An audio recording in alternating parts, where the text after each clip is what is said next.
एक छोटा सा जॉयस्टिक और एक आर्म जो बिल्कुल आपके इशारे पे चलता है। लेफ्ट करो, वो लेफ्ट देखता है। अप करो, वो ऊपर देखता है। कोई डिले नहीं, कोई लग नहीं। लेकिन यहाँ एक सवाल है जो शायद आपको हिला देगा। इस आर्म के अंदर वाले मोटर को डिग्री का मतलब ही नहीं पता, तो फिर ये इतनी प्रिसाइजली कैसे मूव करता है, चलिए पता करते हैं। ये है joystick controlled pan tilt servo arm. एक 2 एक्सिस जॉयस्टिक और 2 सर्वो मोटर्स। एक सर्वो लेफ्ट राइट के लिए, इसको बोलते हैं पैन।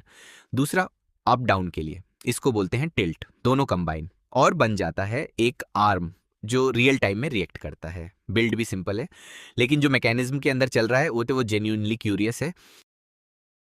चाहिए क्या, बता देता हूँ जल्दी से।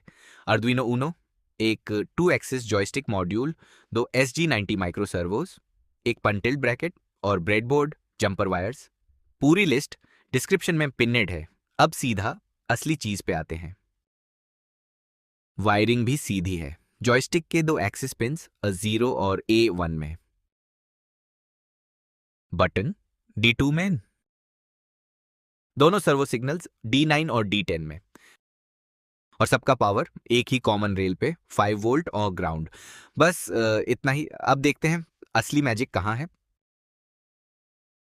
अब वापस उस सवाल पे आते हैं। सर्वो को डिग्री पता नहीं होता, तो उसको पता क्या होता है?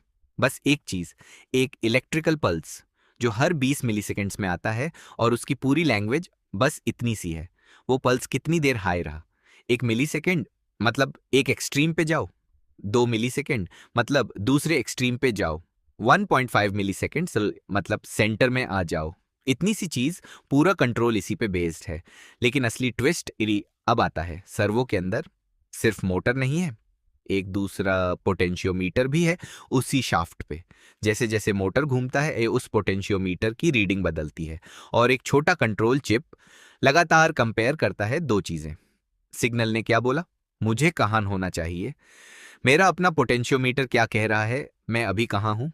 जब तक इन दोनों में गैप है, मोटर घूमता रहता है। जैसे ही गप 0 हो जाता है, मोटर रुक जाता है तुरंत। यही वजह है सर्वो अपनी पोजीशन को इतनी स्टेडी तरीके से होल्ड करता है। और ये आइडिया सिर्फ सर्वो तक सीमित नहीं है। Thermostat, cruise control, same principle. मैं कहाँ हूं वर्सेस मुझे कहाँ होना चाहिए, और जब तक गैप है सिस्टम काम करता रहता है। अब कोड देखते हैं और अब सब कुछ समझ आएगा। ये लाइन जॉयस्टिक की रीडिंग को एंगल में कन्वर्ट करती है। ये एंगल सर्वो को भेजा जाता है वो एक PWM पल्स के रूप में, फिर वही पल्स जिसके बारे में हम अभी बात कर रहे थे। और ये रही वही डेड जोन जो हमें पहले शेक से बचाती है। अगर रीडिंग सेंटर के पास है, हम एंगल अपडेट ही नहीं करते। और ये 15 मिली सेकेंड्स का डिले बहुत छोटा होता तो सर्वो अपडेट्स हैंडल नहीं कर पाता, मोशन जर्की लगता। बहुत बड़ा होता तो एक विजिबल लेग आ जाता जॉयस्टिक मूव और आर्म रिएक्ट के बीच। 15 स्वीट स्पॉट है। बस इतना ही। पावर ऑन करो, जॉयस्टिक मूव करो, देखो आर्म तुरंत रिएक्ट करता है। लेफ्ट राइट, अप डाउन, बिल्कुल स्मूथ। और अब जब वो हिलता है, आपको पता है अंदर क्या हो रहा है। वो बस एक पल्स फॉलो नहीं कर रहा, वो हर सेकंड खुद को चेक कर रहा है। ये छोटा सा प्रोजेक्ट परफेक्ट है अगर आप सीखना चाहते हो सर्वोस, फीडबैक लूप्स और एनालॉग इनपुट।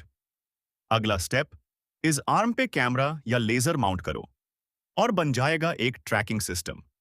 अगर ये वीडियो पसंद आया, लाइक करो और चैनल सब्सक्राइब करना मत भूलना। मिलते हैं अगले प्रोजेक्ट में।